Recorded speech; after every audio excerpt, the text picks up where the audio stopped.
nous avons la victoire par notre Seigneur Jésus-Christ. Roi béni.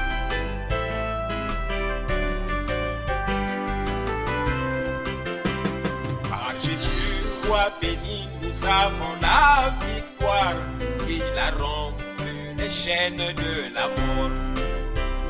Nous nous réjouissons et nous voulons chanter sa gloire et célébrer la puissance du Dieu fort. Nous nous réjouissons et nous voulons chanter sa gloire et célébrer la puissance du Seigneur Jésus qui a visité son peuple au temps du soir pour lui donner son esprit de plein salut. Nous nous réjouissons et nous voulons chanter sa gloire et célébrer la puissance du Seigneur Jésus qui a visité son peuple au temps du soir pour lui donner son esprit de plein salut.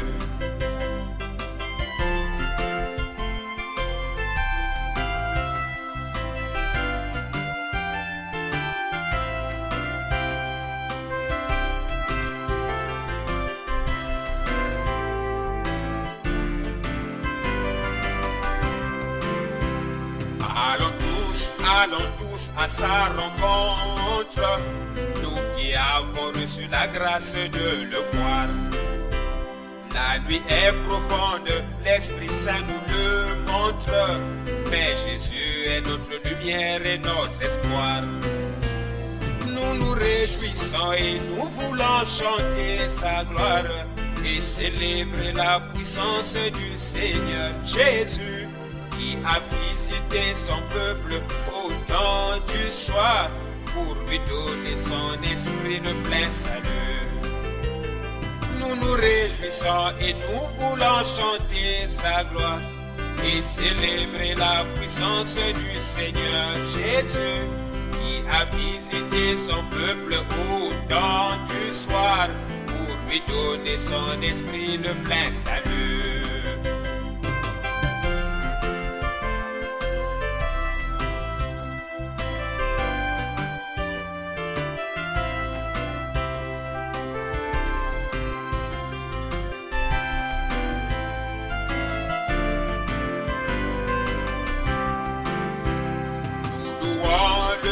Béni de notre Seigneur, nom puissant qui est au-dessus de tout nom. Devant ce nom, tout genou fléchit en son honneur. Il anéantit la puissance de Satan.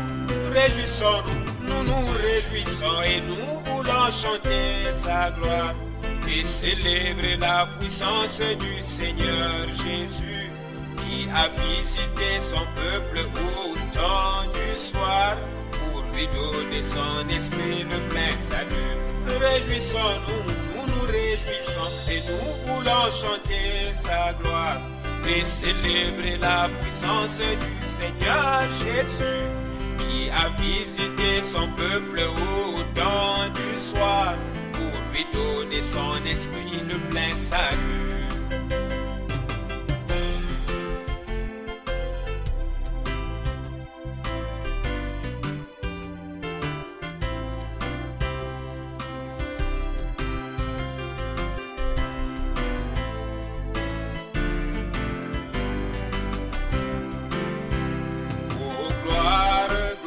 Jésus notre Sauveur, c'est lui qui bientôt viendra nous enlever pour nous emmener avec lui dans sa demeure où l'étendard de la paix sera levé. Réjouissons-nous, nous nous réjouissons et nous voulons chanter sa gloire et célébrer la puissance du Seigneur Jésus qui a visité son peuple au temps du soir pour lui donner son esprit de plein salut. Réjouissons-nous, nous nous réjouissons et nous voulons chanter sa gloire et célébrer la puissance du Seigneur Jésus qui a visité son peuple au temps du soir pour lui donner son esprit de plein salut. Réjouissons-nous, nous nous réjouissons et et nous voulons chanter sa gloire et célébrer la puissance du Seigneur Jésus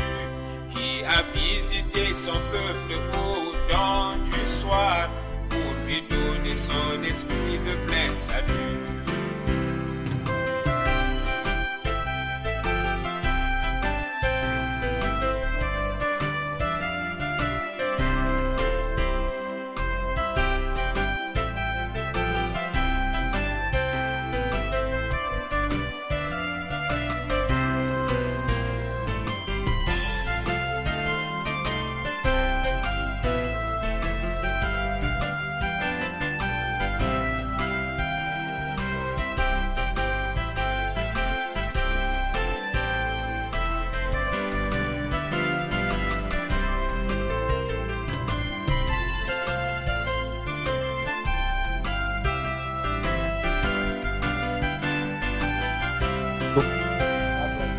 Merci. Bonsoir mes amis. Courbons la tête un instant pendant que nous sommes debout. Notre Père Céleste, nous sommes reconnaissants au Seigneur Jésus-Christ de nous avoir rachetés d'une vie de péché et d'avoir permis que nous soyons appelés ses enfants. Je suis si reconnaissant pour les amis que tu m'as donnés, pour ces compliments que je viens de recevoir de mon frère et de cet auditoire. Je suis indigne de ces bénédictions. Mais ceci, toute la gloire au Seigneur Jésus-Christ, qui m'a sorti d'une vie de péché et qui m'a sauvé par sa grâce et m'a donné ses amis. C'est toi qui l'as fait, Seigneur, et j'en suis reconnaissant. Fais que je marche toujours en étant digne par ton esprit de tes enfants que voici. Fais que je puisse les aider dans une certaine mesure, Père, pour leur témoigner ma reconnaissance pour l'amour qu'ils ont pour moi et moi pour eux. Que cela soit accordé ce soir, Seigneur, par la prédication de la parole ou par tout ce que tu voudras que nous fassions. Accorde maintenant que ton Saint-Esprit prenne le contrôle de chaque cœur ici présent et aide-nous, Seigneur, à recevoir ta parole et que l'Esprit prenne la parole et la donne à chacun selon nos besoins, car nous le demandons au nom de Jésus. Amen. Vous pouvez vous asseoir. Bonsoir, mes chers amis. Je suis indigne de ce compliment que frère Joseph vient de me faire. De vous, de votre amour, de votre témoignage de loyauté et tout. Mais j'apprécie vraiment cela. Que Dieu soit avec vous, c'est ma prière. J'espère ne jamais trahir ce sentiment qui existe entre nous. Tant que vous aurez ce sentiment-là à mon égard, et que je mènerai une vie droite devant Dieu, nous nous entraiderons toujours, peu importe le nombre de miracles que notre Seigneur Jésus pourrait accomplir, combien il pourrait confirmer cela comme étant la vérité. Si vous ne croyez pas cela et que vous ne m'aimiez pas, il n'y a rien que je pourrais faire pour vous aider. L'aide que je peux vous apporter dépend de la mesure de foi que vous avez en moi. Chicago est vraiment un merveilleux endroit où se trouver. Je parlais à des amis aujourd'hui et je leur ai dit que je croyais que s'il y avait une ville aux États-Unis qui, selon moi, est prête pour un vrai réveil à l'échelle de la ville, c'est Chicago. C'est vrai, je le crois. J'ai appris que ce formidable ministre, Billy Graham, sera ici en 56. Je crois que c'est ça. Je prie qu'à son arrivée ici, il trouve le réveil en cours et qu'il puisse simplement prendre le relais et aller de l'avant avec cela, de victoire en victoire, jusqu'à ce que Jésus vienne. Il vous faut un grand réveil à l'échelle de la ville. Il semble qu'ils sont vraiment nombreux à reconnaître leur culpabilité dans cette ville en ce moment. Surtout parmi les gens qui aiment le Seigneur Jésus. Et je suis si heureux d'être parmi vous ce soir, à profiter de cette merveilleuse communion fraternelle. Aujourd'hui, j'ai dû prendre part à une émission où, je pense qu'elle sera diffusée très bientôt, une sorte d'émission en différé et tout, pour dimanche prochain, je crois, frère Joseph, en compagnie de mon bon ami, frère Joseph, et de frère Ekberg. En passant, je l'appelle Joseph. C'est l'un de ses noms. J'aime le nom Joseph. Ça se trouve, j'aime ça. J'aime frère Joseph, de tout mon cœur. J'ai rencontré mon bon ami, frère Rasmussen, qui est assis tout juste derrière moi ce soir. C'est un autre de vos pasteurs ici. Il était à Tacoma, dans l'État de Washington. Et nous avons certainement passé des moments de communion ensemble. Ce matin, lorsque je me suis réveillé, le service d'hier soir m'a vraiment épuisé. C'était mon premier service depuis quelques jours. Et à la suite de cela, j'étais un peu vidé ce matin. Il y avait, parfois, il se peut que les gens ne comprennent pas cela. Pourquoi ce... Moi non plus, je ne peux pas l'expliquer, mes amis. J'aimerais que cela ne me fasse pas cet effet, mais c'est le cas. Ça m'affaiblit tellement que j'ai de la peine à me lever. Et je suis loin d'être un faiblard, vous le savez. Mais tu as là un lit de camp. Eh bien, j'espère que je n'aurai jamais besoin de m'en servir. La sœur qui était couchée est aussi ici. Frère Joseph dit que celle qui était couchée hier soir est assise dans l'auditoire ce soir. Qu'est-ce qui n'allait pas chez cette femme? Ou est-elle ici? La sœur a donné son témoignage. La voilà. Oh, c'est très bien ça. Qu'est-ce qu'elle... Elle était chez les frères Maillot du 8 au 16 décembre. Puis, ils l'ont renvoyée chez elle sans espoir, ou très peu d'espoir. 9 médecins l'ont examinée et ils ne pouvaient rien faire pour elle. Et elle est venue ici. Son mari n'était pas sauvé. Et lorsqu'on l'a amenée ici, elle souffrait atrocement. Et je lui ai demandé si elle avait bien dormi la nuit dernière. Et elle n'a pas du tout fermé l'œil. Elle a dit qu'elle était trop heureuse. C'est très bien. J'en suis reconnaissant. Ceci, je n'ai pas encore écouté les enregistrements parce que ce n'était pas nécessaire. Que quelqu'un suggère peut-être que ce qui lui a été dit et que cela est peut-être mis en doute, alors on me donne les enregistrements, évidemment. J'en ai aussi une copie. Alors, quand je retomberai là-dessus, sœur, je vais me réjouir avec vous. Je me réjouis déjà pour ce qu'il vous a dit et ce qu'il a fait pour vous, quelle que soit la chose. J'en suis très reconnaissant. Maintenant, comme il se peut que je reste longtemps à Chicago cette fois-ci, je me suis dit que j'allais y aller doucement, un peu, disons. Peut-être avoir quelques soirs de prédication et d'appel à l'autel, et voir combien peuvent recevoir le baptême du Saint-Esprit, et voir combien peut venir au Seigneur Jésus, et ensuite avoir un service de guérison de temps en temps, comme le Saint-Esprit conduira. Alors, je suppose que peut-être ce soir, disons, je vais prêcher pendant un petit moment, ou faire ce que le Saint-Esprit me conduira à faire. Je ne sais même pas si mon fils est venu me chercher tout à l'heure, mais je ne sais pas s'il a distribué des cartes de prière. Et nous avons perdu de vue frère Ekberg. Nous n'avons pas pu le trouver dans le hall d'entrée. Et nous, il était censé nous attendre. Donc je suppose que quelqu'un est venu le chercher avant notre arrivée et l'a emmené. Mais somme toute, nous sommes heureux d'être ici. Et parlons de la sœur qui était si heureuse qu'elle n'a pas pu dormir, eh bien, c'est une bonne façon d'être. Combien connaissent F.F. Bosworth? Vous tous. En passant, il sera ici dans quelques jours, je crois. Il vient de revenir du Japon. C'est un vieux frère rempli de piété et de sainteté. Il a toujours été une grande bénédiction. Il m'a accompagné dans presque toutes les réunions que j'ai tenues. Maintenant, en tant qu'enseignant, il se peut qu'il ne puisse pas prêcher comme Paul, mais comme moi, il essaie de toucher le cœur des gens. Il se peut que pendant que quelqu'un donne un grand message énergique et que quelqu'un assis au fond de la pièce en délecte, mais ce pauvre homme qui est étendu là et qui se meurt du cancer, il n'a que faire d'un message énergique. Ce qu'il veut, c'est un moyen de sortir des ennuis dans lesquels il se trouve. Et c'est à ce type d'homme que frère Bosworth s'adresse. alors je l'aime.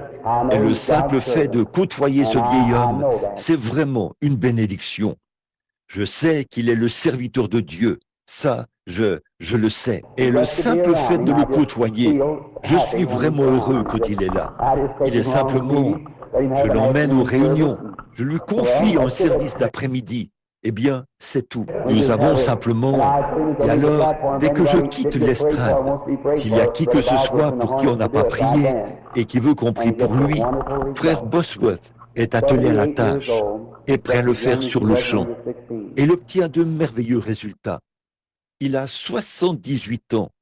Il est tout aussi jeune qu'à l'époque où il avait 16 ans. Ma sœur, il m'a dit une fois, je lui avais dit, frère Bosworth, comment se fait-il que vous continuiez de travailler alors que vous êtes si vieux? Et j'ai dit, comment se fait-il que vous soyez encore si actif? Il a dit, tu comprends mal, frère Branham. Je ne suis qu'un enfant qui vit dans cette vieille maison, a-t-il dit. Ça, c'est une très bonne expression. Et je lui parlais il y a quelques jours. Je lui ai dit, comment allez-vous, frère Bosworth, après votre retour du Japon, de cette grande croisade que vous avez eue là-bas? Il a dit, frère Branham, ce même vieux problème m'est revenu. J'ai dit, quel problème? Il a dit, je suis si heureux que je n'arrive pas à dormir, a-t-il dit. Alors vous savez, c'est un vieux frère très bien. Alors j'espère que quand vous aurez 78 ans, vous continuerez d'avoir ce problème, que vous n'arriverez pas à dormir parce que vous êtes trop heureuse. Que le Seigneur vous bénisse, sœur. Et vous tous qui avez été guéris. Parfois, Billy et d'autres frères essayent de nous raconter. J'ai l'impression que quand on se met à parler de « j'ai rêvé de quelque chose », mais je ne me souviens plus vraiment de ce que c'était. C'est totalement le subconscient qui agit. C'est lorsque l'homme s'enlève du chemin et que Dieu prend sa place. C'est tout. Vous savez, Dieu a d'abord habité dans un homme appelé Jésus. Et lui, par l'effusion de son sang, vous voyez, tout d'abord, il y a la cellule sanguine. C'est ce dont nous sommes tous issus. À l'intérieur de cette cellule sanguine se trouve une vie, et cette vie est un esprit.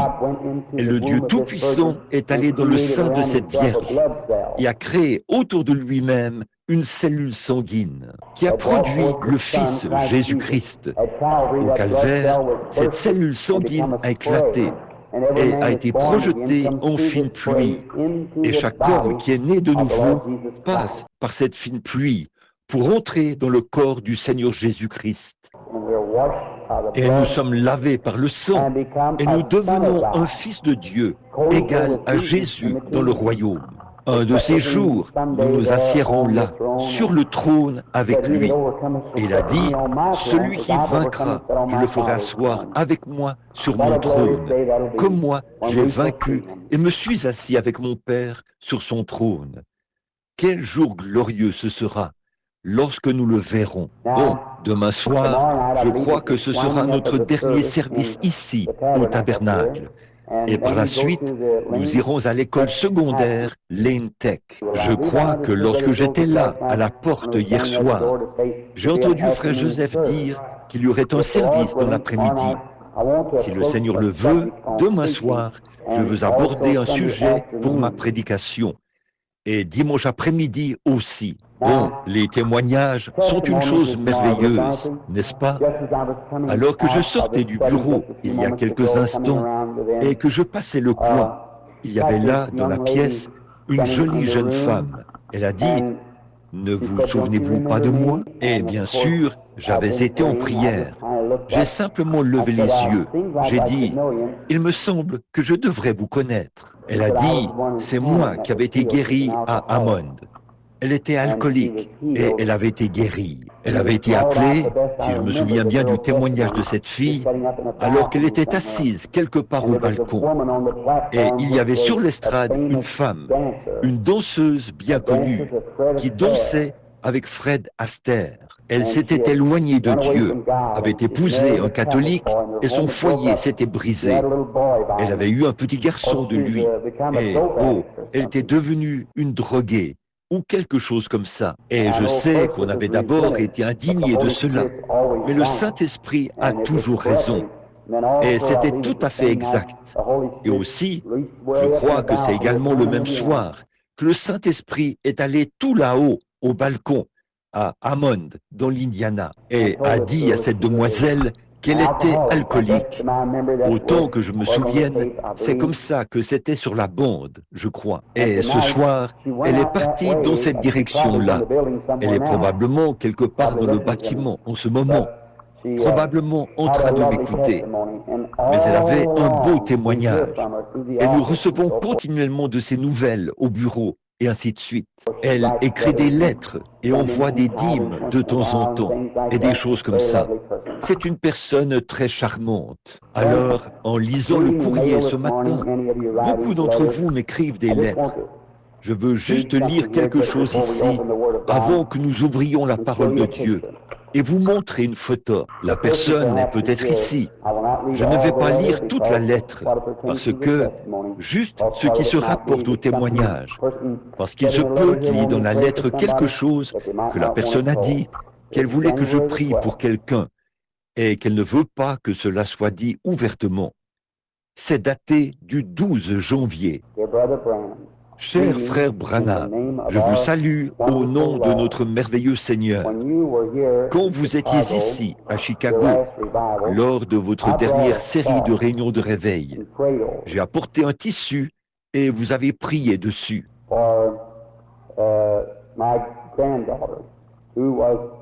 Pour ma petite fille qui était atteinte de paralysie cérébrale, comme je ne pouvais pas faire venir sa mère et son père à l'église. Elle, sa mère, est une catholique qui n'est pas sauvée. Son père n'est pas sauvé non plus. Ce bébé avait 5 mois et elle avait passé la majeure partie de son temps à l'hôpital.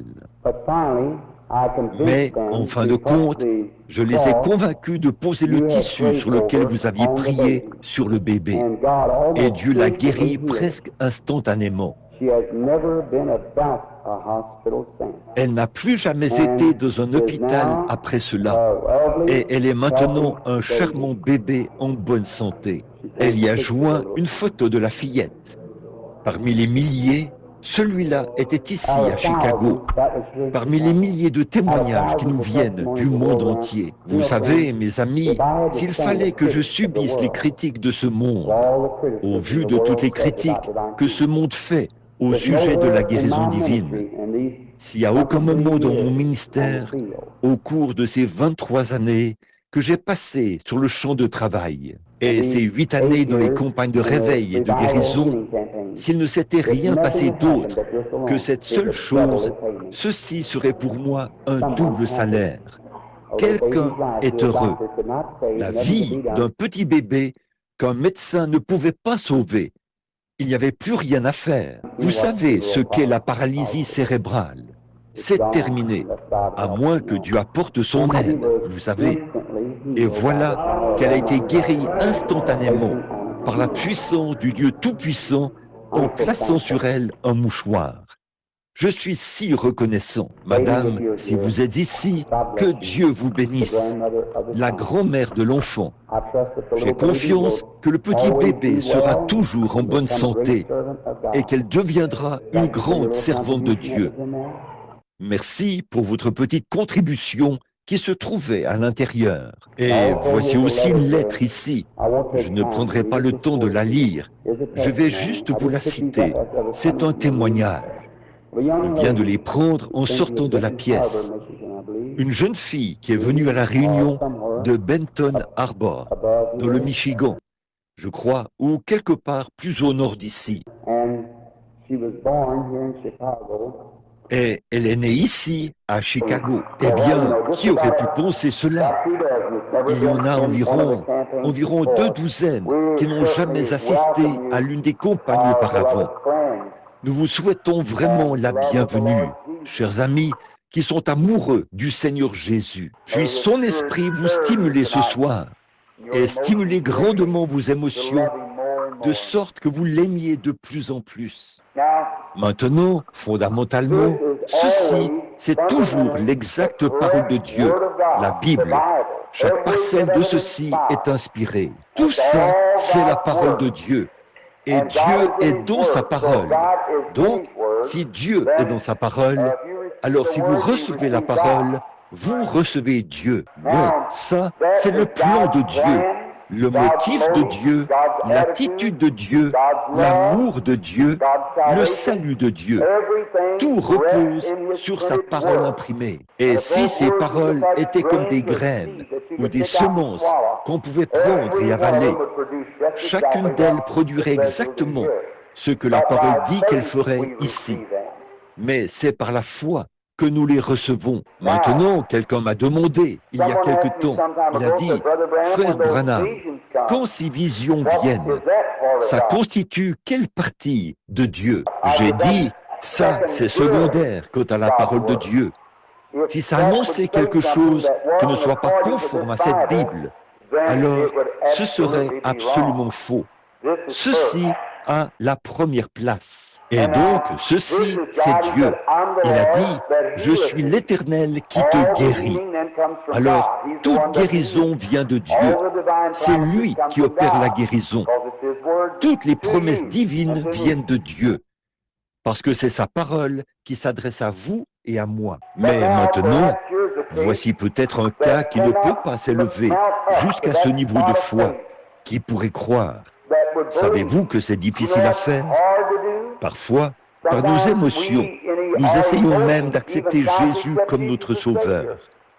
Mais cela ne signifie pas que nous sommes sauvés. Vous dites, eh bien, je crois, Satan aussi. Ça ne signifie pas que vous êtes sauvés. Quand vous êtes sauvés, alors vous recevez le sceau de votre salut, le baptême du Saint-Esprit. Abraham crut à Dieu par la foi. Et cela lui fut imputé à justice.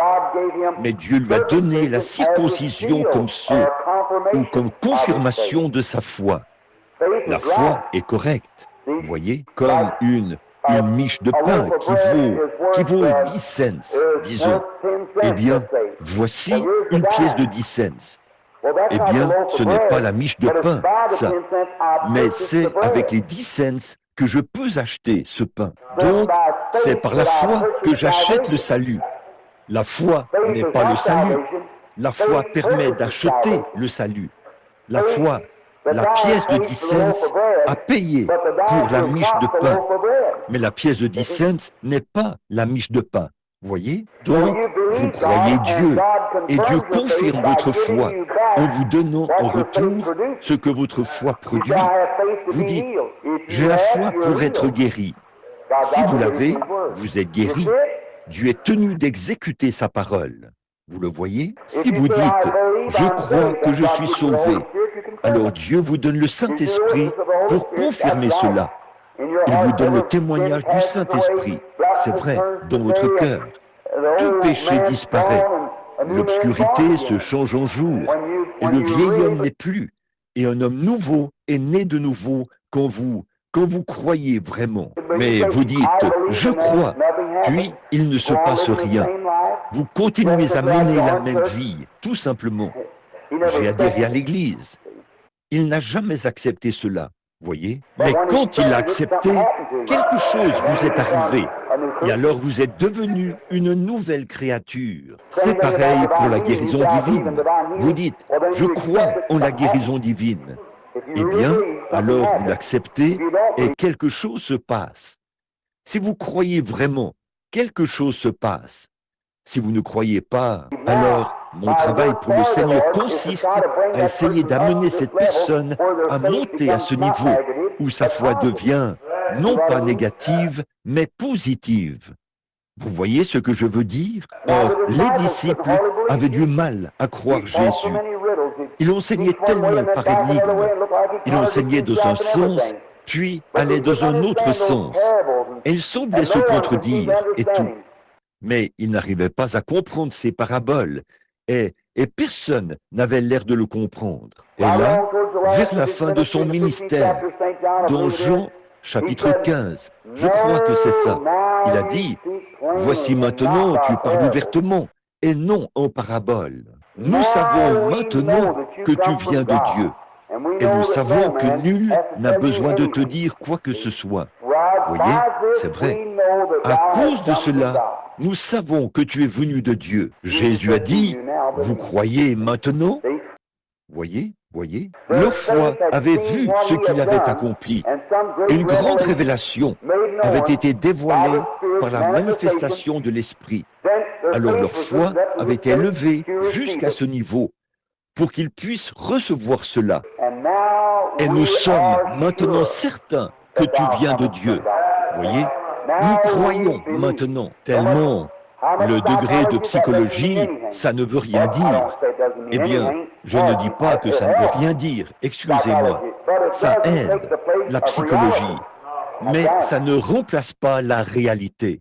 C'est vrai, la psychologie, c'est quelque chose auquel vous pensez, ou quelque chose dans lequel vous êtes pris mentalement. Mais la réalité, c'est quand Dieu réagit en confirmation à votre psychologie. Ça apporte. La foi est une ferme assurance des choses qu'on espère, une démonstration de celles qu'on ne voit pas. En fait, c'est une démonstration, quelque chose de tangible, une fois que cela vous est confirmé. Dans le livre de Jean, au chapitre 3, lisons quelques versets. Écoutez ceci. Mais il y eut un homme d'entre les pharisiens nommé Nicodème, un chef des Juifs, qui vint, lui, auprès de Jésus de nuit, et lui dit, « Rabbi, nous savons que tu es un docteur venu de Dieu, car d'où le savez-vous? Nous savons que tu es un docteur venu de Dieu. » Et pourtant, il était contre toute leur théologie, tous leurs enseignements. Il les avait mis de côté pour enseigner la pure vérité de Dieu. Nous savons, tu es un docteur venu de Dieu, car personne ne peut faire ces miracles que tu fais si Dieu n'est avec lui. C'est ainsi qu'ils l'ont su. Jésus avait fait quelque chose qui avait fait grandir leur foi à un niveau où ils avaient reconnu qu'il était le Fils de Dieu. Alors, si l'Église n'enseigne que la théologie, comment saurez-vous si c'est vrai ou pas? Mais si Dieu agit dans cette Église et qu'il fait grandir la foi jusqu'à un certain niveau, alors vous le savez. Il en est de même pour la guérison divine. Maintenant, c'est du verset 14 dont j'aimerais me servir pour ma prédication pendant quelques instants. Et comme Moïse éleva le serpent d'airain dans le désert, il faut de même que le Fils de l'homme soit élevé. Jésus s'adressait à ce grand chef qui ne comprenait pas et il lui donnait l'Ancien Testament comme preuve, venant de l'Écriture, de ce dont il parlait. Jésus était très fondamentaliste dans sa doctrine, mais cela allait à l'encontre de leur théologie au sujet de cette doctrine. Je crois qu'ils étaient très orthodoxes quant à leur théologie. Ils croyaient. Et ils étaient profondément croyants en ce qu'ils croyaient. Mais la vérité, ils ne l'avaient pas. L'Écriture dit, telle voie paraît droite à un homme. Elle peut paraître droite en tout point, mais son issue, c'est la voie de la mort. Nous devons donc être certains que nous sommes dans le vrai. La manière dont Dieu savait, dans tous les âges, si c'était vrai ou faux, c'est qu'il le confirmait. Il le prouvait. Il n'y a pas longtemps, ça fait environ 2 semaines, je parlais à un homme et il a dit, eh bien Dieu, dans l'Ancien Testament, guérissait les malades. Mais a-t-il dit, dans le Nouveau Testament, il guérissait les malades. Mais il a dit que maintenant, ce n'est plus le cas. Et j'ai dit, admettez-vous qu'il leur a donné le pouvoir de guérir les malades? Oui, par sa parole? Oui, j'ai dit, où l'Écriture dit-elle qu'il le leur a retiré? Je peux vous montrer où c'est venu, vous savez où cela a été donné, maintenant montrez-moi où cela a été retiré, et je croirai cela. Mais il a dit, je serai avec vous tous les jours, jusqu'à la fin du monde, et vous ferez, vous aussi, les choses que je fais, car je serai avec vous, et même en vous, jusqu'à la fin du monde. Là, Jésus parle et il leur donne une parabole. ou je dirais une prophétie dans un sens. Et dans un autre sens, c'était un exemple. Il a dit, comme Moïse éleva le serpent d'airain dans le désert. Nous allons reprendre les enfants d'Israël pendant quelques instants, comme base de réflexion. Et nous allons nous dépêcher et nous verrons ce que le Saint-Esprit voudra que nous examinions. Ces choses ne sont pas préméditées. Je viens simplement ici, je lis un passage de l'Écriture et la direction dans laquelle cela ira, c'est là que ça ira. Et je pense maintenant à Israël, qui était en esclavage depuis 400 ans. Ça faisait 400 ans qu'il s'y trouvait. Et remarquez ceci, pendant ces 400 ans d'esclavage, il n'y a aucun mot qui soit écrit faisant mention que Dieu ait fait quoi que ce soit pour eux pendant 400 ans. Pourquoi? Le dernier prophète qu'ils avaient eu, c'était Joseph. Joseph était un homme que Dieu avait fait naître dans le monde pour qu'il fasse certaines choses et pour qu'il accomplisse la volonté de Dieu. Les dons et les appels sont sans repentir. On ne peut absolument pas enfoncer quelque chose en quelqu'un alors que cette chose n'est pas là pour qu'on l'y enfonce. L'homme ne peut rien faire. Dieu, dans son élection, a élu avant la fondation du monde certaines choses qui doivent arriver.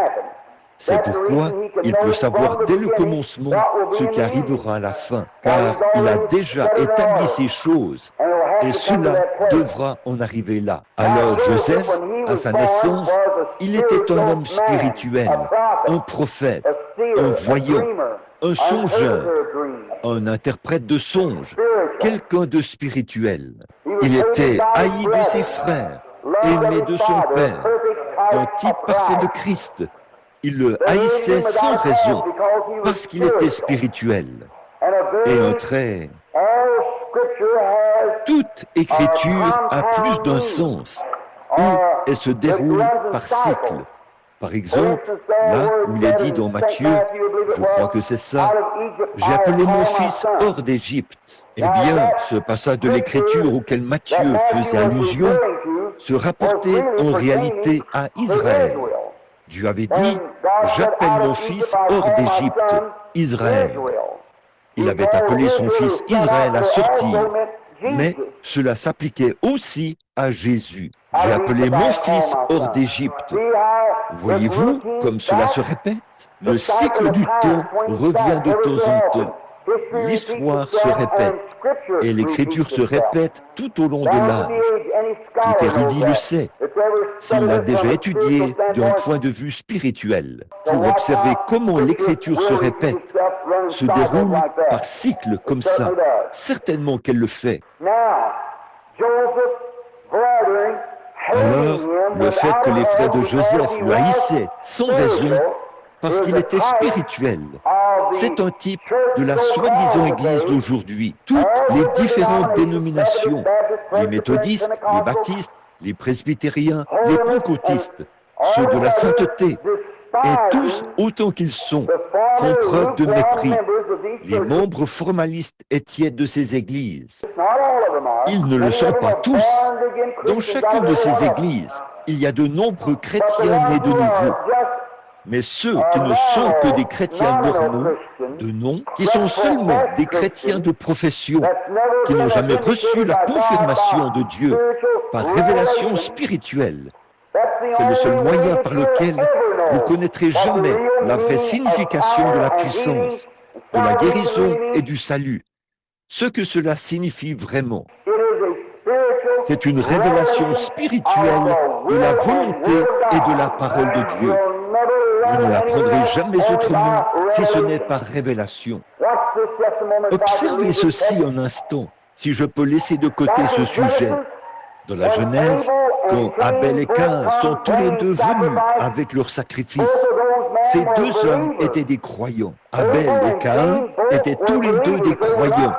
Ils n'étaient pas des incrédules. Caïn n'était pas un incrédule, ni un communiste. Il était un croyant. Eh bien, si croire au Seigneur, c'est tout ce que Dieu exige, il a été injuste de sa part de condamner Caïn alors qu'il avait exactement la même foi qu'Abel, la foi pour adorer, la foi pour faire des sacrifices, la foi pour croire. Alors les gens disent, tout ce que vous avez à faire, c'est de croire. C'est tout ce que vous avez à faire. Mais par la suite, Dieu doit faire quelque chose. Remarquez la confirmation. Caïn a adoré. Caïn a bâti une église, un autel. Caïn a adoré à l'autel. Caïn a offert un sacrifice. Il était tout aussi religieux qu'Abel. Mais Caïn a apporté des œuvres, des fruits des champs, et les a déposés sur l'autel. Eh bien, Caïn se disait certainement que c'était ça qui nous avait fait sortir du jardin d'Éden, le fruit, quelque chose pour lequel je dois travailler dur et rapporter. Et il a donc agi en s'appuyant sur un point de vue naturel. Comme il savait que l'arbre était un fruit défendu, il a donc rapporté des fruits et les a déposés sur l'autel. Mais Abel, par une révélation spirituelle, Dieu lui avait révélé par sa foi que ce n'était pas un fruit, que c'était le sang qui en était la cause. Donc, par une révélation spirituelle, aux premiers bâtiments d'église qui ont jamais été construits, les premiers autels qui ont été érigés, il y avait le pour et le contre.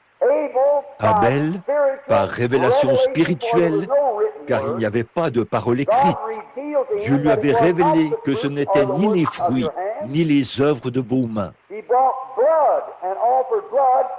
Il a apporté du sang et a offert du sang, et cela attestait qu'il était juste, parce c'était spirituel.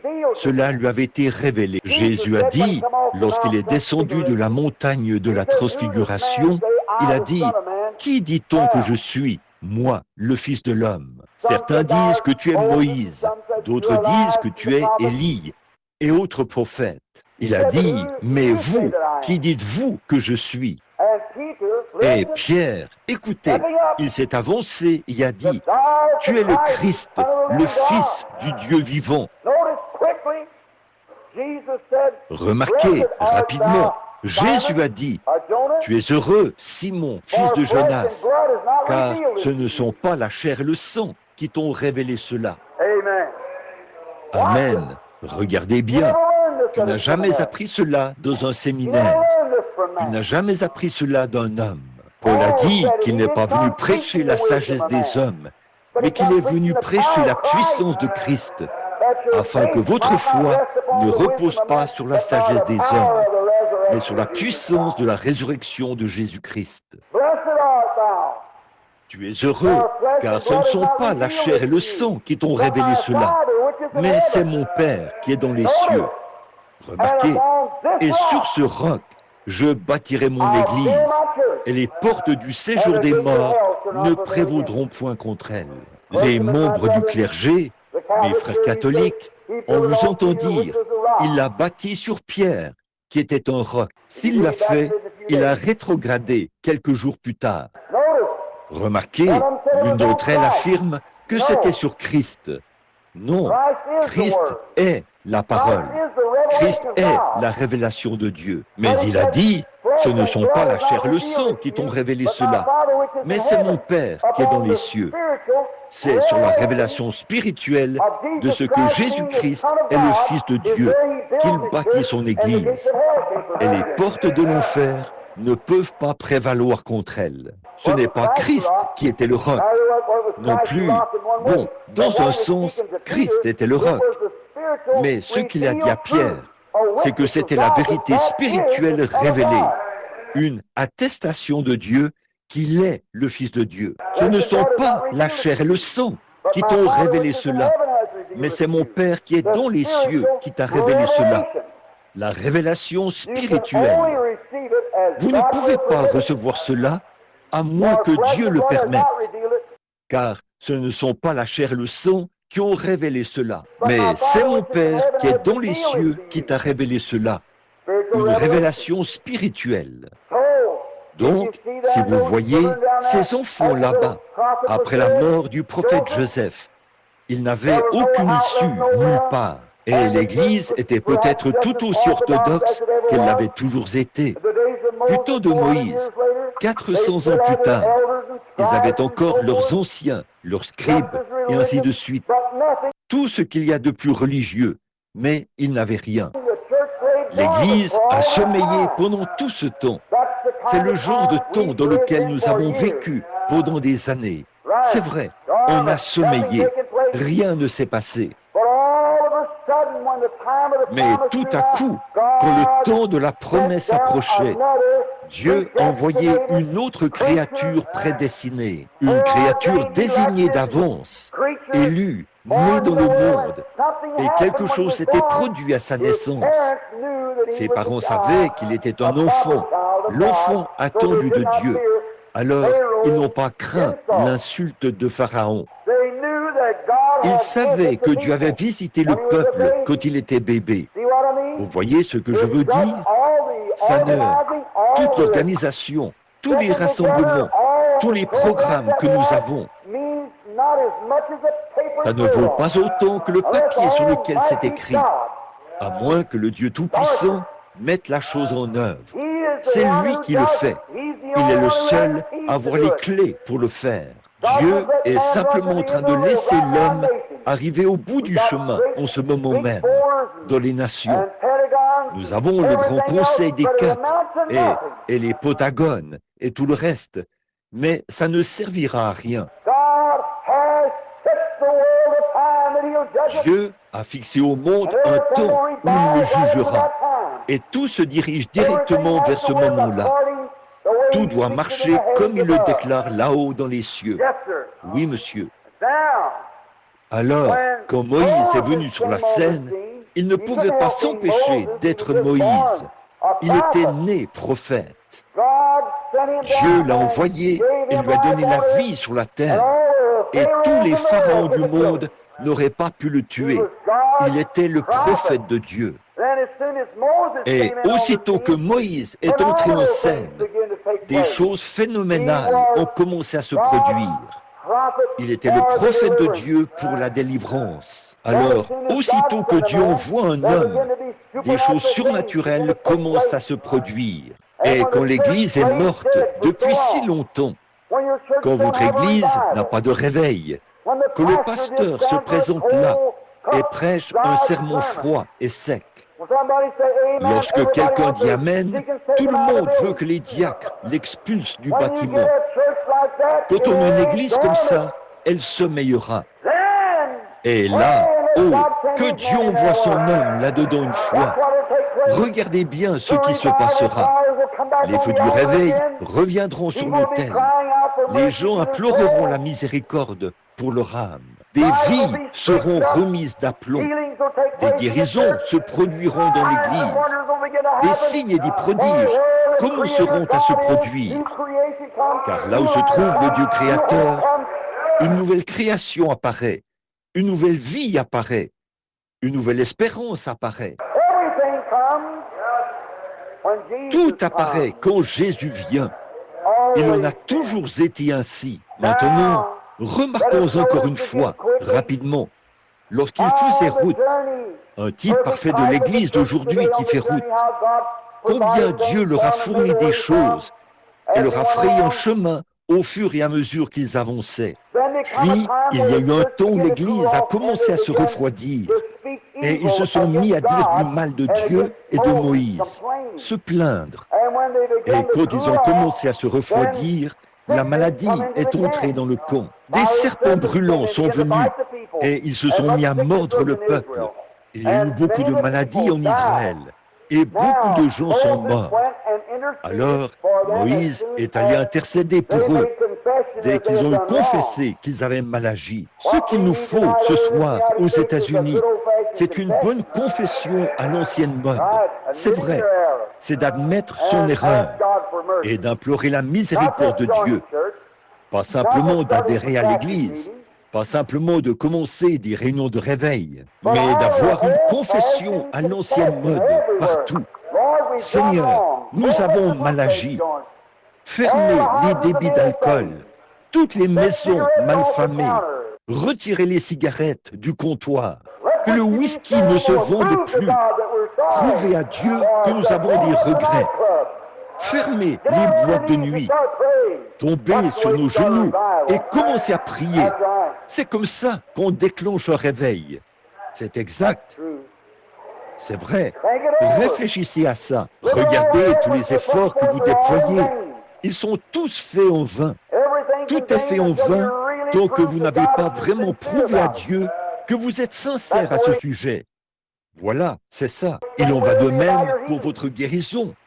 Il se peut que vous passiez dans cette ligne de prière-ci, puis dans une autre ligne de prière, que vous touchiez celui-ci, que vous touchiez celui-là, que vous disiez que celui-ci, jusqu'à ce que vous vous abaissiez et que vous prouviez à Dieu que vous êtes sincère. Brûlez les ponts derrière vous. Dites, me voici Seigneur. Quelque chose va se produire à ce moment-là. C'est pareil pour le Saint-Esprit. Vous dites, je recherche le Saint-Esprit depuis des années. Je ne vous réprimande pas. Ou bien on vous a mal enseigné, ou bien il y a quelque chose qui ne va pas. Ou alors, vous ne comprenez pas. Dieu est tenu d'exécuter sa parole. Le jour de la Pentecôte, Pierre a dit, « Repentez-vous et que chacun de vous soit baptisé au nom de Jésus-Christ pour la rémission de vos péchés, et vous recevrez le don du Saint-Esprit. » Ça, c'est l'Écriture. Je l'ai lu aussi clairement qu'on puisse le faire. Si vous vous êtes repenti et que vous avez été baptisé, alors Dieu est tenu. Si votre foi est correcte devant Dieu, de vous donner le Saint-Esprit à la minute même où vous obéissez à sa parole. Croyez-le, Dieu vous le confirmera. Si votre cœur est vraiment droit devant Dieu, qu'on vous a bien enseigné, que vous croyez et que vous vous avancez là avec assurance, quelque chose va arriver. Parce que Dieu est plus disposé à vous donner le Saint-Esprit que vous êtes disposé à l'accepter. Maintenant, avançons encore un peu là-dessus. Et alors, quand Moïse est allé parler avec Dieu, il a dit, « Oh Dieu, que puis-je faire à ce sujet ?» Observez le Saint-Esprit rapidement. Il a dit, « Va faire un serpent d'airain, place-le sur une perche et élève-le au milieu d'Israël. Et il arrivera que tous ceux qui regardent ce serpent et croient, ils seront guéris de leur maladie. » Maintenant, tout d'abord, l'airain et la perche, le serpent qui était formé, tout évoquait Jésus-Christ. Jésus, s'adressant à Nicodème, a dit, « Comme Moïse éleva le serpent d'airain dans le désert, il faut de même que le Fils de l'homme soit élevé dans le même but. » Alors, quelle a été la première chose qu'ils ont faite? La première chose que le peuple avait faite, c'est qu'ils avaient contesté avec Dieu. Ils avaient péché. C'est pour ça que les serpents les ont mordus. Et la sagesse des médecins égyptiens dont ils se servaient ne pouvait pas guérir la morsure de serpent, parce que c'était quelque chose de divin. Ainsi donc, comme Dieu savait que s'il pouvait se débarrasser du péché, il pourrait se débarrasser de la maladie, il a fait le serpent. Pour commencer, le serpent représentait le péché déjà jugé depuis le jardin d'Éden. Le serpent dont les jambes avaient été ôtées. Les reins représentaient le jugement divin, comme un autel des reins, et le ciel des reins du temps d'Élie, quand Akab avait gouverné le pays pendant si longtemps. Et la perche représentait la croix. Tout représentait Christ. Pourquoi a-t-il montré cela d'avance?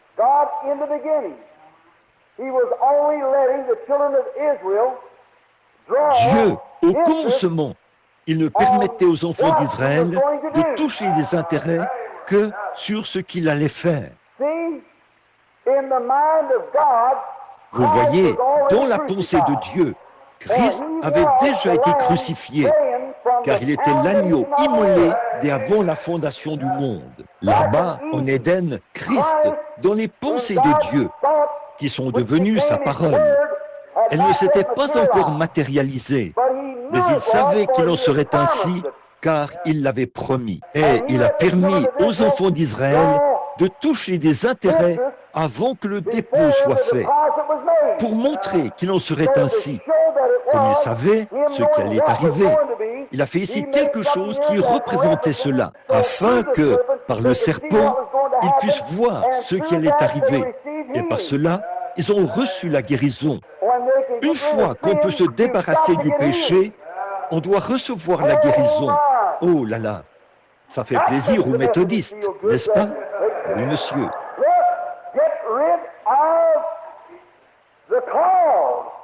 Écoutez, débarrassez-vous de la cause, vous aurez déjà le remède. Là, vous toucherez des intérêts.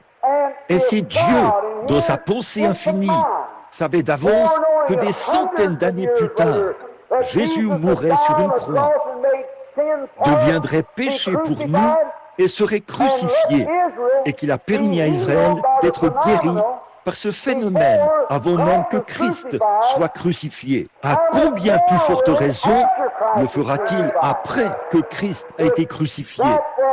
Si cela en était le type, à combien plus forte raison par l'antitype? Combien plus glorieux est le programme que nous avons aujourd'hui que ce que Moïse avait? Et pourtant, quand Moïse est sorti du désert, il n'y avait pas un seul infirme parmi eux. 40 ans durant, le docteur Moïse. J'imagine que s'il y a un médecin ici ce soir, il aimerait avoir un peu de sa prescription. Il a conduit 2 millions de personnes. Combien de bébés naissent chaque soir au sein de 2 millions de personnes? Combien y a-t-il de personnes âgées? Combien y a-t-il d'infirmes et de cas de maladie parmi eux? Et le docteur Moïse s'est occupé de chacun d'eux. Et il les a fait traverser sans qu'il y ait un seul infirme parmi eux. Voyons, docteur, vous ne pouvez même pas soigner une famille aussi bien. Réfléchissez à ça. Pourquoi? Le docteur Moïse avait une prescription. Aimeriez-vous tous voir ce qu'il avait comme prescription?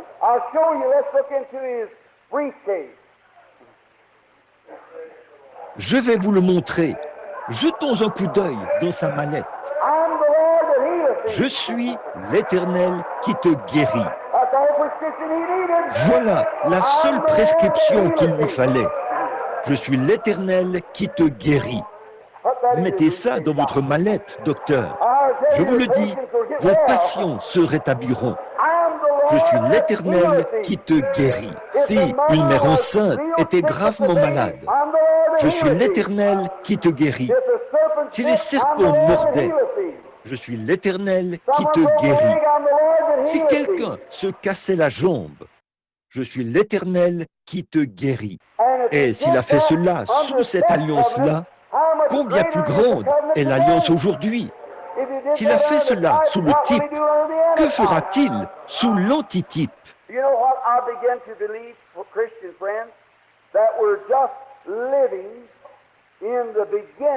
Savez-vous ce que je commence à croire, amis chrétiens? Je crois que nous sommes juste au début de l'époque la plus glorieuse que ce monde ait jamais connue. Je crois vraiment que toutes les lignes sont en train d'être débouchées. Vous savez, elles ont été obstruées par toutes sortes de doctrines et de théologies et toutes sortes de choses. L'incrédulité. Et cela a été transmis de génération en génération. Oh, la guérison, ça n'existe pas. Les jours des miracles sont passés. Nous croyons cela automatiquement. Mais c'en est arrivé au point où Dieu, non pas l'homme, nous serions encore là dans ce vieux formalisme. Regardez combien la science a progressé au cours des 150 dernières années. Réfléchissez à ça. Il y a 100 ans, le seul moyen pour eux d'envoyer un message, c'était par lettre ou de bouche à oreille. Et aujourd'hui, on peut l'envoyer par téléphone, par télégramme sans fil, par la télévision. Pensez un peu à la manière dont on s'y prend pour l'envoyer et constatez combien ils ont progressé. Quand on pense qu'il y a 150 ans, un scientifique français, son nom m'échappe en ce moment, j'ai lu à ce sujet ici il n'y a pas longtemps, a prouvé ou a dit qu'il était capable de prouver que si le monde faisait sa rotation à la vitesse qu'ils avaient calculée, le monde ayant une circonférence de 40 000 km, il faudrait qu'il tourne à plus de 1600 km à l'heure, et si une personne atteignait la vitesse vertigineuse de 50 km à l'heure, la gravitation le soulèverait de la Terre. Une preuve scientifique. Oh là là, je me demande ce qu'il faisait voler un ballon. Remarquez, prêtons attention à ça aujourd'hui. Vous sautez dans votre voiture et vous roulez à 160 km à l'heure, sans même y penser. Certainement. L'autre jour, j'ai vu une sorte de petite Ford, et on disait qu'elle pouvait atteindre une vitesse de 240 km à l'heure. Ils ne prêtent pas du tout attention à ce que la science dit, parce qu'ils ont fait des progrès. Ils sont en train de fissionner l'atome. Et savez-vous ce que la science a commencé à découvrir en manipulant les éléments de l'air à travers les atomes? Les atomes, quand ils sont fissionnés, ça continue jusqu'à ce qu'ils retournent à Dieu.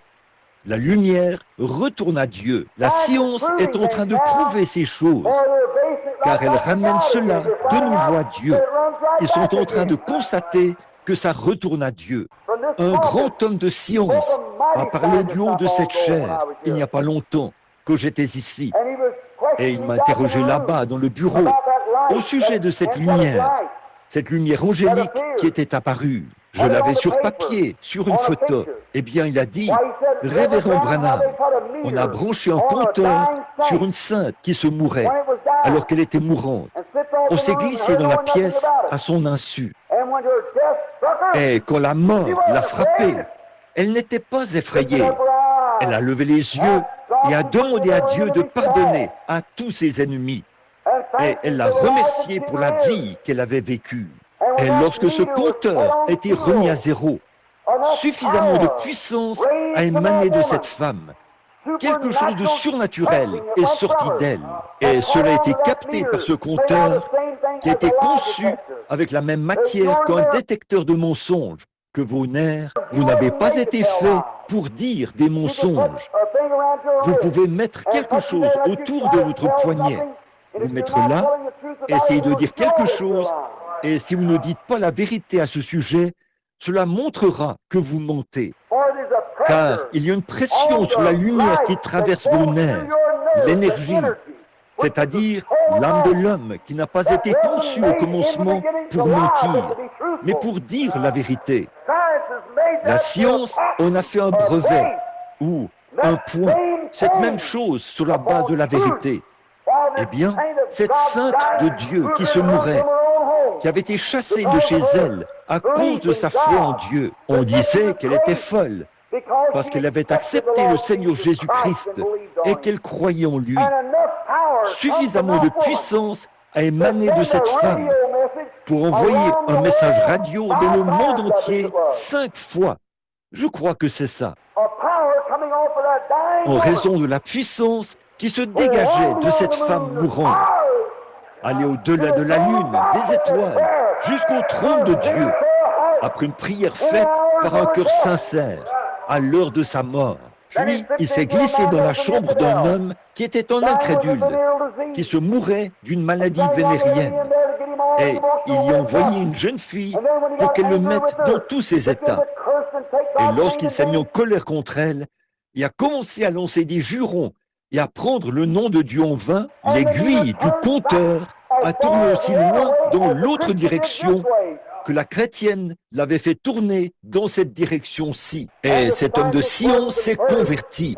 Et il a dit, si Dieu respecte les gens qui utilisent son nom d'une manière glorieuse et qui croient en lui à ce point-là, je crois maintenant au Seigneur Jésus-Christ et je l'accepte comme mon sauveur. Aussi a-t-il dit, Révérend Branham, ces lumières qui brillent autour du Sauveur et autour des saints ne sont pas le fruit d'une conception mentale.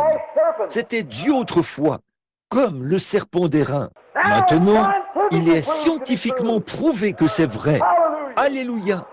Mais ça, c'était avant qu'il y ait un appareil photo pour prendre la photo, montrant qu'il y a de la puissance autour de chaque croyant. Là, ta parole est vraie. Et Seigneur, nous te prions d'être avec nous maintenant, alors que nous prononçons ces quelques paroles qui exaltent le Seigneur Jésus-Christ, ton Fils bien-aimé, qui a dit, si je suis élevé, j'attirerai tous les hommes à moi. Ô Dieu, aide-nous à l'élever devant les gens, aide-nous à l'exalter bien haut, puis à dire, le voilà tel qu'il a été exalté par le Père. Il est monté au-dessus de tout archange, de tout nom qui se nomme dans le ciel. Son nom est au-dessus de tout. Quand il est ressuscité des morts, il a dit, tout pouvoir dans les cieux et sur la terre a été remis entre mes mains. Allez par tout le monde et prêchez l'Évangile.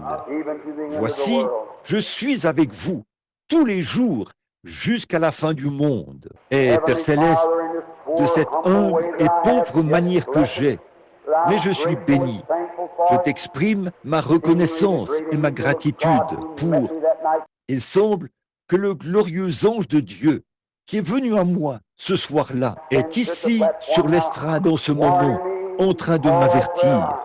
Forme la ligne de prière.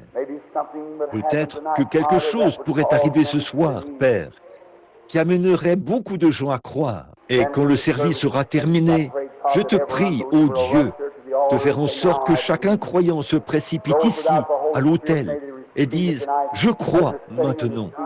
Ceux qui n'ont pas le Saint-Esprit, puissent-ils le recevoir ce soir, alors qu'ils sont assis à leur place?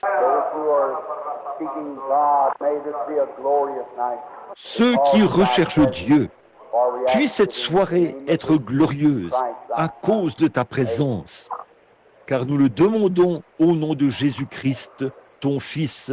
Amen. Des choses étranges se produisent parmi les chrétiens. Je ne sais pas si vous avez distribué des cartes de prière ou pas. Qu'est-ce que c'était hier soir? J? Les J. Nous en avons appelé la première partie, n'est-ce pas? Appelons environ... Combien en avons-nous appelé hier soir? 20? On ne les a pas tous fait venir? Eh bien, prenons les derniers. J'en ai appelé 15, n'est-ce pas, hier soir, dans l'auditoire? Très bien. Pour commencer, appelons-en 15 ici, ce soir. Prenons alors J, 85, de 85 à 100. Ça va. Qui a J, 85? Levez la main. Vous l'avez, madame? Venez ici un instant, juste ici. Qui a J, 86? La carte de prière 86. Voudriez-vous lever la main? 86. 86. Très bien, madame. 87. Qui a 87? Très bien. 88. Très bien. 89. Qui a la carte de prière 89? Êtes-vous ici? Levez la main. 89. Ils l'ont? 90. Qui a la carte de prière 90? 91. 92.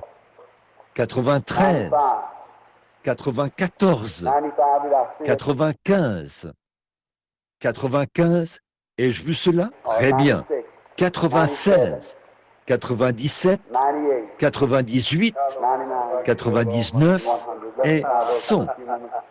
Essayons de nous occuper de ces cas-là pendant quelques instants. Je ne sais pas pourquoi, il se peut que quelqu'un qui est dans cette ligne de prière meure avant demain matin. Je ne sais pas. Je ne peux pas me prononcer. Quelque chose a dit, forme une ligne de prière. Nous voici, nous allons le faire. Combien ici croient et sont malades et veulent que Dieu les guérisse ce soir? Voulez-vous simplement lever la main pendant que nous...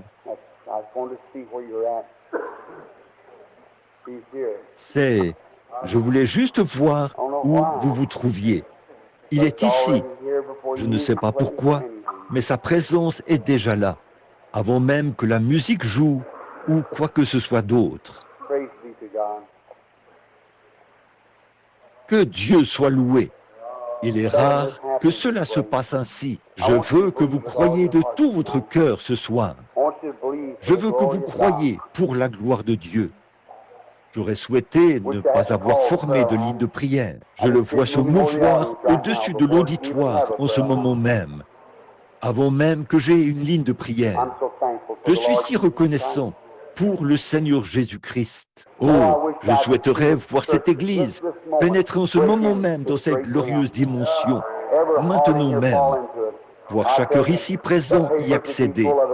Je vous le dis, les journaux en seraient remplis demain matin. C'est vraiment difficile de prédire ce qui arriverait. Des gens viendraient de partout en Nouvelle-Orléans et de partout ailleurs demain. Des chrétiens affamés venant du monde entier, de partout, arriveraient ici par avion dans les prochains jours. Si tout le monde pouvait pénétrer dans cette dimension maintenant, oh, j'aimerais avoir des mots pour l'exprimer. Eh bien, ce n'est pas moi, là. Je suis un homme, voyez. Je ne suis qu'un homme, mais lui, il est Dieu. Comme c'est extraordinaire, comme c'est merveilleux, comme c'est glorieux. Combien nous l'aimons, comme il est précieux. J'avais l'habitude de chanter ce vieux cantique, car il m'est si précieux. Vous croyez cela, n'est-ce pas, madame? Est-ce que vous croyez? Et si je vous disais que votre arthrite est partie, croiriez-vous cela de tout votre cœur? Le croiriez-vous? Hein? Vous croyez qu'il vous guérirait? Il l'a fait. Vous êtes déjà guéri.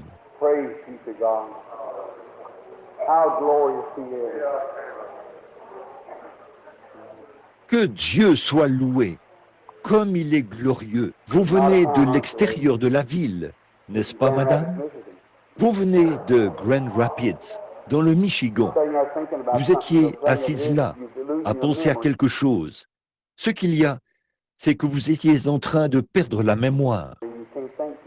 Vous n'arrivez pas à réfléchir comme il faut, n'est-ce pas vrai? La dame qui est assise à côté de vous vient aussi du Michigan. C'est vrai, ce que vous êtes venu chercher ici, c'est une marche plus rapprochée de Dieu. Vous allez l'obtenir, ne vous en faites pas. Votre mémoire est revenue. Vous n'aurez plus aucun problème à ce sujet. Jésus-Christ, le Fils de Dieu, est ici ce soir. Ayez foi en Dieu. Croyez-le de tout votre cœur et vous verrez la gloire de Dieu. Voulez-vous que votre mal s'arrête, madame, assise là? Vous avez un problème de vésicule et tout. N'est-ce pas vrai? Vous qui êtes au fond, vous êtes guéri. Jésus-Christ vous rétablit. Maintenant, votre foi vous a guéri. Votre douleur est complètement partie maintenant. Vous savez que c'est vrai. Amen. Nous n'avons pas à former cette ligne de prière. Nous n'en avons pas besoin. La seule chose qu'il vous faut, c'est un peu de foi pour croire Dieu. Croyez Dieu. Dieu fera le reste du travail pour vous. Comme il est merveilleux. Voilà un vieil homme assis là-bas au fond. Il se pose des questions au sujet de ce problème de prostate dont il souffre. Vous avez subi une opération, n'est-ce pas, papa? Et ça continue de vous tracasser. Ne vous en faites pas, c'est parti. Que Dieu vous bénisse. Ayez simplement la foi.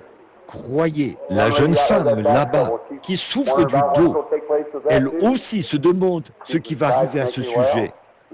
Jésus-Christ vous rétablit. Amen. La dame qui est assise là-bas, au fond, avec des problèmes de sinus, vous aussi, on vous les en guérir, n'est-ce pas, madame? Très bien. Vous êtes guérie maintenant. Vous pouvez rentrer chez vous.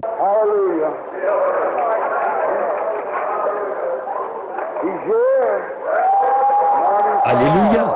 Il est ici, l'étoile du matin. Venez, madame. Vous croyez que Jésus est ressuscité des morts? Nous sommes des inconnus l'un pour l'autre. Je ne vous connais pas, mais Dieu vous connaît. Il vous faut son aide tout de suite. Vous avez consulté un médecin. Le médecin vous a examiné. L'examen a révélé quelque chose sur le sein droit. C'est un cancer et il n'y a aucun espoir pour vous. C'est ce que le médecin a dit. Jésus-Christ est mort pour vous afin de vous guérir. Croyez-vous cela? Au nom de Jésus-Christ, je condamne ce démon pour que ma sœur soit libre. Amen. Que Dieu vous bénisse, madame. Venez, madame. Nous sommes de parfaits inconnus l'un pour l'autre, pour autant que je le sache. Pas vrai? Nous ne nous connaissons pas. Je ne vous ai jamais vu de ma vie. Vous avez eu beaucoup de chagrin il y a quelques jours, n'est-ce pas? Un être cher ou un ami est mort, ou quelque chose comme ça. Un ministre. Vous avez une tumeur, pas vrai? Vous croyez que vous allez vous rétablir? Dieu Tout-Puissant, je bénis cette femme. Au nom de Jésus-Christ, guéris-la, Seigneur. Amen.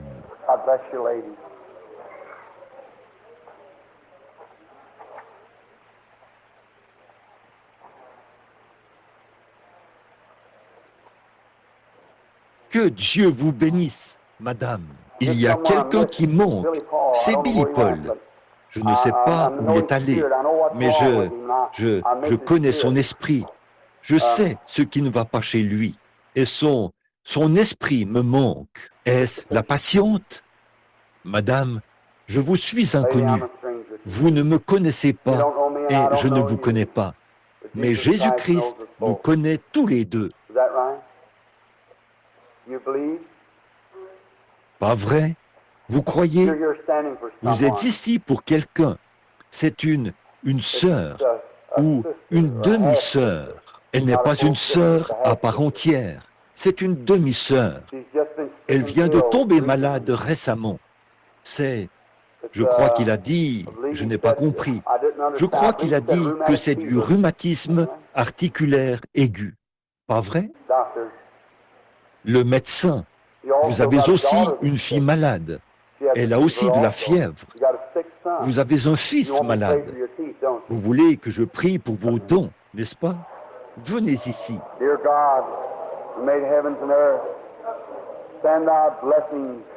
Dieu bien-aimé, qui a fait les cieux et la terre, envoie tes bénédictions sur cette femme que je bénis.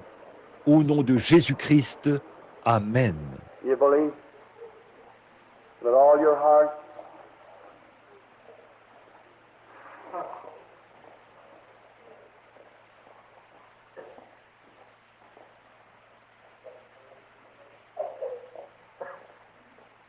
Vous croyez de tout votre cœur? Vous voulez me voir au sujet de quelqu'un d'autre, n'est-ce pas? Vous voulez me demander de prier pour un frère qui a un genre de problème d'aliénation mentale.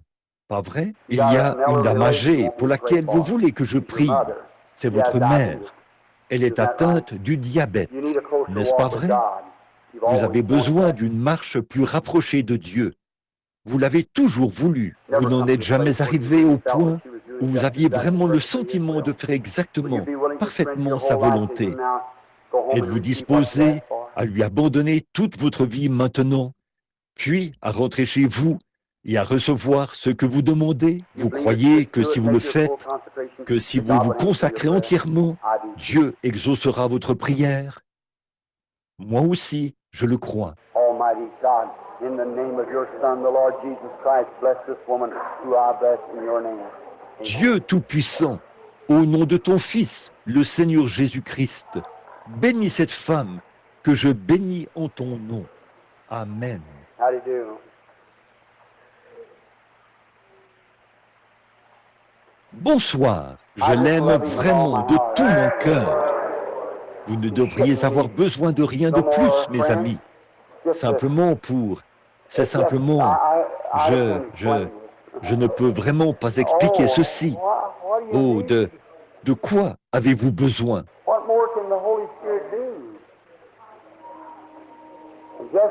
Qu'est-ce que le Saint-Esprit peut faire de plus?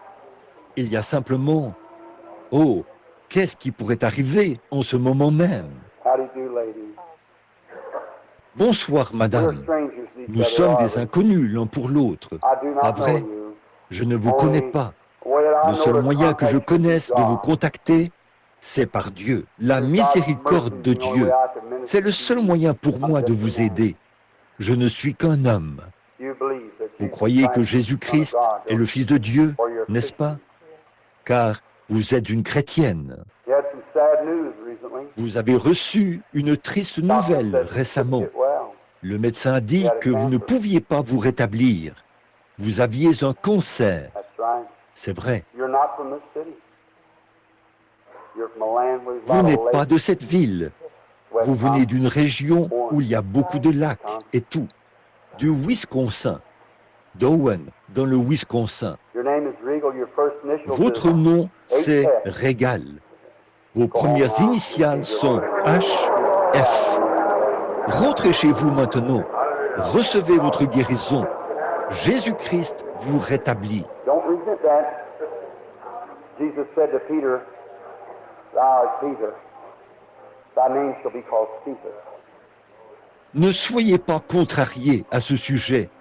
Jésus a dit à Pierre, « Tu es Pierre, on t'appellera Pierre. You believe, lady?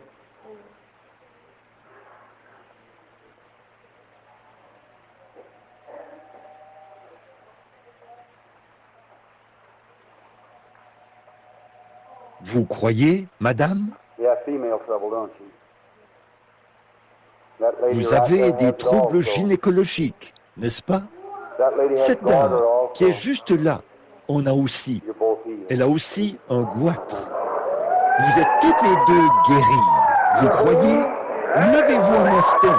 Levez-vous. Peu m'importe ce qui ne va pas chez vous. Levez-vous. Je crois maintenant au Seigneur Jésus-Christ. Je l'accepte maintenant comme mon guérisseur. Dieu Tout-Puissant, je condamne toute maladie. Et au nom de Jésus-Christ, je chasse tout démon. Sors, Satan, par Jésus-Christ, le Fils de Dieu, que la puissance du diable soit brisée sur ces gens.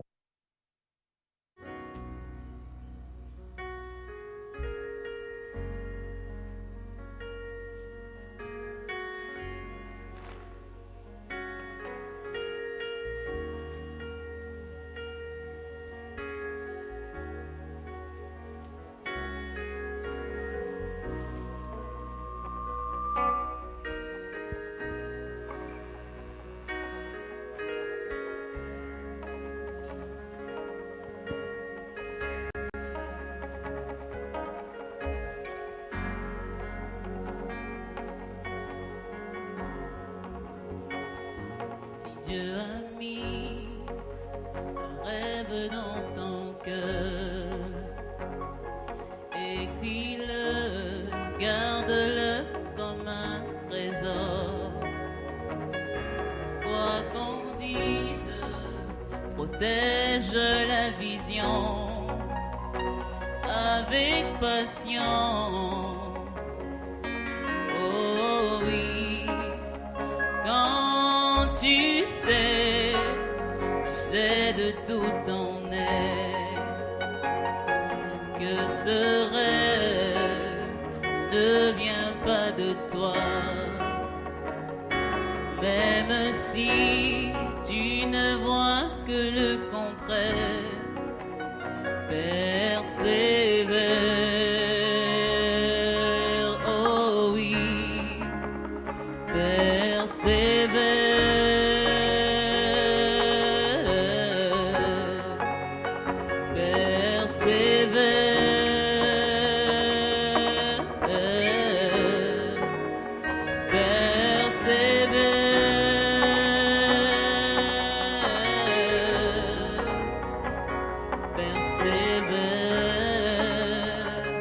car sa parole, elle s'accomplira.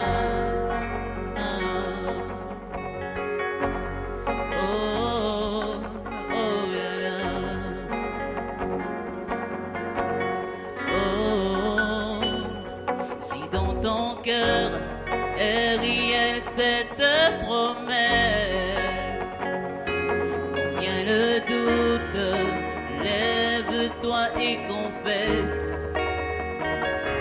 que Dieu est vrai et que sa parole demeure éternelle.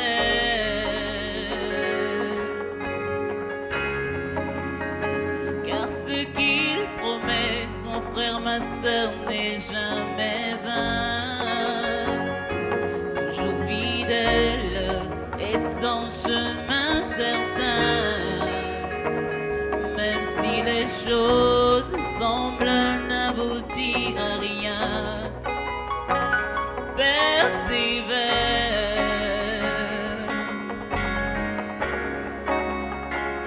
Quand il dit, la chose arrive. Quand il ordonne, elle existe. Oh, son regard est sur ce qui lui appartient. Oh, oh, oh, persévère.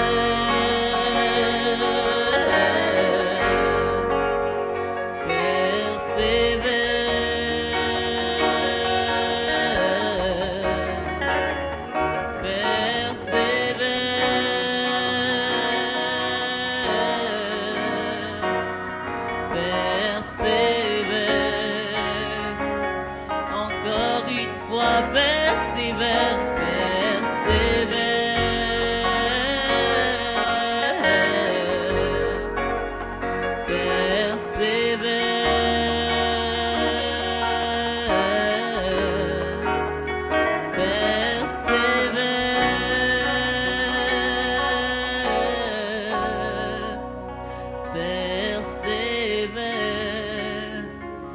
car sa parole, elle s'accomplira.